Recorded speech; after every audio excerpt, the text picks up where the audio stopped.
Okay, hello everybody, and welcome to Rapid Chats with Angus. So I've decided to do more IG live videos and be a bit more interactive with my followers.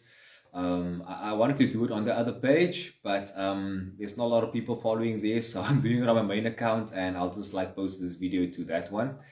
But the British and Irish Lions tour is in full swing at the moment, and they got their first test on Wednesday night when they faced an SA side. And I think you know why I say A, merely to the fact that the SAA side was actually more of a Springbok side full on. So there was a few new faces involved, like Joseph Weber and Nicolas Janssen van Rensburg, Jasper Wiese playing. But predominantly very strong SAA side. A lot of Springbok players, cat players, World Cup winners in there. And they gave themselves a good reckoning as well. So yeah, I just made a few notes. I wouldn't call it analysis. I'm not an analyst. I'm a fan who just makes videos for you guys. And I'm lucky enough that you guys are watching. So if you have any questions, do let me know. I will try and answer them to the best of my ability. But looking back at Wednesday night, the notes I've made on the box, and it's a team I focus on the most anyway. So a few things I've noted is that the mauling especially is quite strong for the Springboks. I think they got a few dominant mauls, but in that same breath, I have to admit that Maro Itoje was quite good. I think once or twice in actually stopping the maul for the Springboks. So there are a few things to work on for them, obviously in that regard.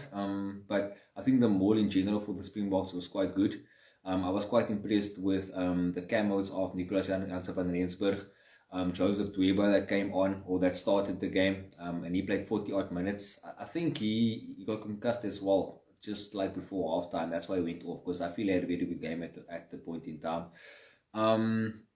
Also, yeah, the other notes that I've made is that the scrums were obviously a talking point, and especially after what happened in the World Cup final in 2019. But Trevor Nyakane, who was actually the starting tight end at the World Cup before going down to injury, had a bit of struggles in the scrum, to be honest. And the Lions, I think they won 1 or 2 scrum penalties on a block feed with Trevor Nyakane scrummaging. So there's a bit of concern there, but not too much if you think that a guy like Frans Malher was probably the best tight end in the world at the moment, must still be added to the mix. There's also a Vincent Koch that did quite well when he came on, so it's not too much to worry about there. But Trevor's form is probably not the best, as we know the big guy. The defense of the box was freaking phenomenal, as always. And Lucanio especially, he just fulfilled that 13 role, not just as the captain on the night, but just his defensive responsibility. He was a freaking beast that night on defense. And the same as he did during the World Cup. He understands his role so clearly. And he's literally a day and night player. If you look at him at the Sharks and you look at him at the Springboks, it's two different guys, playing in that 13 jersey. So Lucanio was immense on defense. He cut down the opposition space as soon as they tried to go wide from that outside channel in, which was pretty awesome to see and also very encouraging. And I think also the thing that you have to remember is the fact that these guys only started training on Sunday. That's when the quarantine ended, and they could only get their first session out on Sunday. So I think the win was important, and we probably got a bit lucky with a charge down try, but you take them all as you get them, especially in Test rugby. I know it wasn't the test, but especially in Test rugby, you take every point as you get them. And I think the Boks did quite well, for a team that hasn't played much after the Georgian game and with so much going on with COVID. So those are the positives I'll say for them. A few more other things. The Cheslin Colby magic. I mean, who could forget? Cheslin Colby doing what he does best, stepping defenders and offloading in the tackle. He's just phenomenal, that guy. And honestly, I think till today, I still believe the best move he made in his career was to go to Toulouse and leave Western Province. And I'm quite a province guy myself. This is a lot. I actually sat here on purpose, seeing that we're playing them on Saturday, and it's also something I want to talk about as well. And also, there's one more thing that I wanted to talk about is that the Lions actually managed to stop the maul. I think I mentioned this, but they managed to stop the maul once or twice out the box. But it's not a big concern, I would say. I mean, when the Boks got that maul going, they were freaking rampant, and they were getting penalties, they were getting field position. So I think all the all the boxes are in place. Faf de Klerk being Faf de Klerk, getting off of a yellow card and throwing the ball into the opposition. It's always a life wire, and it's those kind of guys you need in a test match to actually just bring the fire to the whole element of it. So yeah, that's my take on the Boks and the Lions. I still go with the prediction that the Lions will probably win one test, but the Boks will win two of them. And I think ideally we want to see, maybe the Lions get a win, the Boks get a win, and we set up a decider, as we've seen with Australia and France now. And I think France probably should have won the series had they not been stupid last week and not kick the ball out. But they did it this week and they actually got the win. So kudos to them, just by the way. But now, obviously, there's a reason I'm doing this video, and that's because the Stormers are playing the Lions this weekend. So I'm very much looking forward to that, despite the fact that I had tickets for that match, and now COVID causes me to sit at home and watch it from here. Luckily, I got beers to keep myself busy with. So that's probably one positive, because you can't do it in a bar at the moment. You can't even go to a bar at the moment in South Africa. So, yeah, the Lions and the Stormers, they clash off at Cape Town Stadium. Now, this is actually the first time the Stormers will face the Lions. Previously, they were all under Western Province. So it is a historic occasion. It's the first time at a new stadium. There's no fans. So obviously a few things that's not normal, you would say, but very much a historic occasion. I know that the Stormers guys have been very, very strict. I think probably more stricter than the Boks on their bio bubbles. I mean, they've even had lunch alone at the hotel tables. They didn't even interact with each other in their rooms, just to keep non-close contact, in case there is a case of COVID. So they've been treating this week very, very well. They were very disciplined, and I commend them for that. But I just had a look at the lineups, and I'll just read them to you.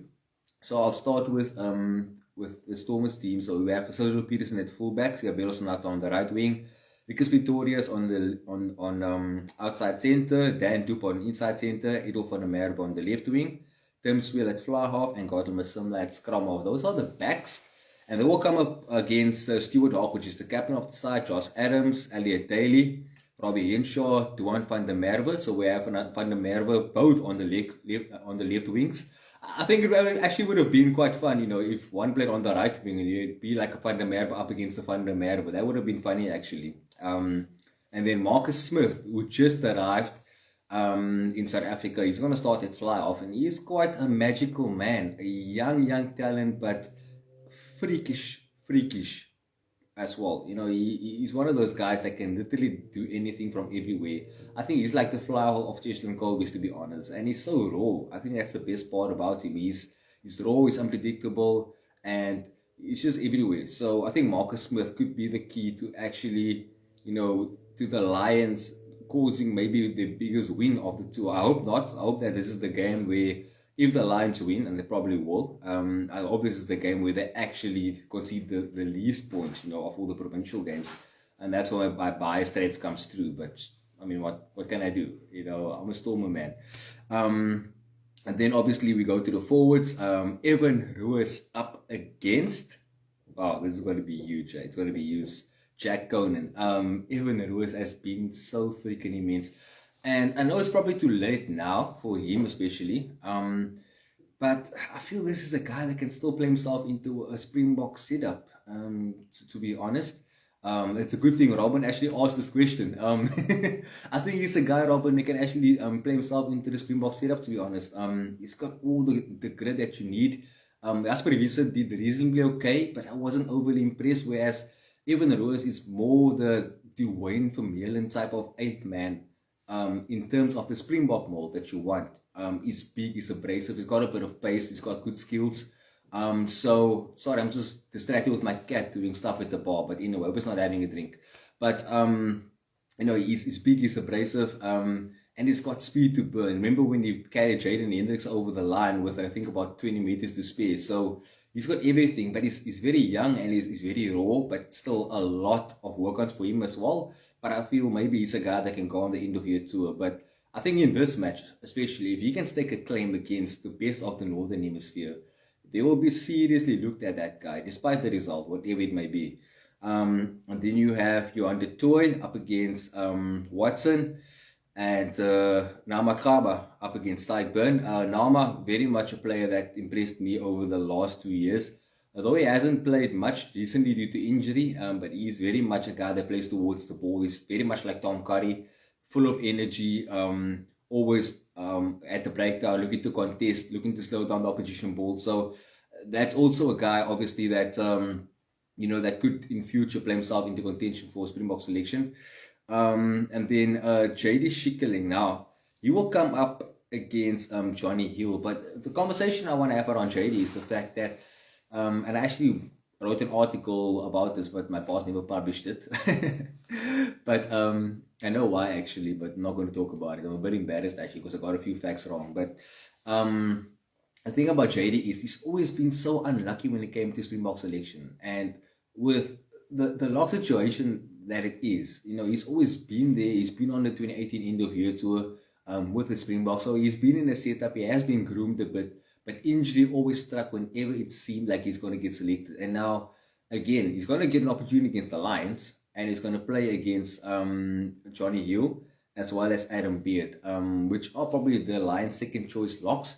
But still, they are formidable guys to come up against. And JD is a guy that can really, put himself maybe into the third test, if there's injuries or anything like that, because the squad is still open, and they said this, the squad is still open. There's still a spot for a guy like Marcel Coetzee. There's still a spot for a lot of guys, if there is an injury or anything like that. I think recently they drafted in, what's the guy's name from the Sharks again? I think the hooker Mbata, I think drafted him in. And there was another player they drafted in as injury cover. So there's always an opportunity for the guys to actually join the squad and get familiar with the processes and protocols. But I think Jade is one of the guys that could still play himself into a Bok jersey still this year, hopefully, before he leaves for Japan. So one could only hope. And then captain by Ernst van Rijn. And then the all-important part, the front rows. I'm not even as big as a freaking backline player. I'm very small, but I still believe this battle is won in number 1, 2, and 3 on the field. It's been proven over and over again. You can have the most beautiful skills in the rugby. You can play like the All Blacks, but if there's no platform late, you can't do anything. The Lions tried it. They tried to run it all around. They couldn't handle the Springboks. So 1, 2, and 3, very important. Unfortunately, Province lost Ali Vermaak to injury, and it seems like another long-term one. He's actually a friend of mine, and he said to me initially it's only a cough, but later on the medical diagnosis said it's something way worse, and he might be out for the rest of the season. So a big blow to Ali. He's 31 now. He's been a very loyal servant to the game and to Province as well. I always say Ali's that kind of guy. He's not flashy. He's not going to be a Springbok, but he's that player that will never let you down in the jersey. He's that safe player, that guy you always want in your team and you always need in your team. And he's being replaced by Leon Lyons, who is actually a decent scrummager. And he will come up against Tyke Furlong. And then JJ Kotze up against Lukan Kawandiki. JJ Kotze actually having a massive season with Western Province. I think he's the top try scorer now. Although through rolling balls, but he's been so explosive. Line-out throws have been pinpoint. I think he's got a bright future as well. And then Nathan Fouchier, who is quite a destructive scrummager as well. I remember his days from Tuks even. Still played for Tuks. He was massive for them.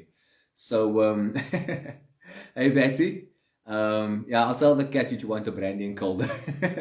I actually do have a little bit of brandy and cola left, but in any case, Nederland will come up against Roddy Sutherland, and that matchup could be interesting because what I've seen as well, and not now in the SAA game, but in the other provincial games, especially against the Sharks in the second test. The Lions have been struggling at scrum time sometimes against provincial sides. So I think their firepower there is not where they actually want it to be. I know they have a lot of depth, and they probably have a good idea of who their first choice props will be and hooker will be. But I think this is an area where the province, or the Storms for that matter, can maybe target them or maybe just try to put them under pressure. But I think the most important thing for province will be the defense. We've been leaking tries too much. We've won a game against the Sharks, but we were outscored 4 tries to 2 at the end of the day. And thanks to the boot of Tim Swill, we actually won the game. And the same against Griquas when we lost. we actually only scored 3 tries and they scored 4. They got the full house of points. So it is a bit of a concern, the defense. But if there's one thing I want to see from Province, and that's not apart from the defense and all the good stuff, what I want to see from them is taking every opportunity presented to them to actually score points, because a lot of times, and I think it was with the Lions, it was the same with the Sharks, they would get a penalty and they will kick for the line, and you come up against international pack. You're probably not going to maul them, you're probably not going to outscrum them, and their defense is probably better than yours. So if you get that odd 3 point, take it. Take another 3, take another 3. Before you know it, you could be 12-0 up, and then the pressure's on them to deliver. And once a team's under pressure, they can do silly things, and they can try and play a quick handball and maybe go to the floor and someone can pick it up and go score, is interception or anything like that. We've seen it. As soon as teams become a bit pressurized under the scoreboard, they tend to crumble. And it could be a good test for the Lions actually to see if they are mentally up for these things. But yeah, guys, anyway, that's my little rant for the week. I promised myself and I promised you guys, yes, Rob, but I know I'm talking about you, but I promised you guys that I'll try to do a bit more of these videos. So I decided, you know what, except for pre-recorded, I never rehearse it, by the way, but pre-recorded and then stopping and starting again. If I start, I stutter, it doesn't matter. I'm talking to you guys on IG Live, and this is me, Angus.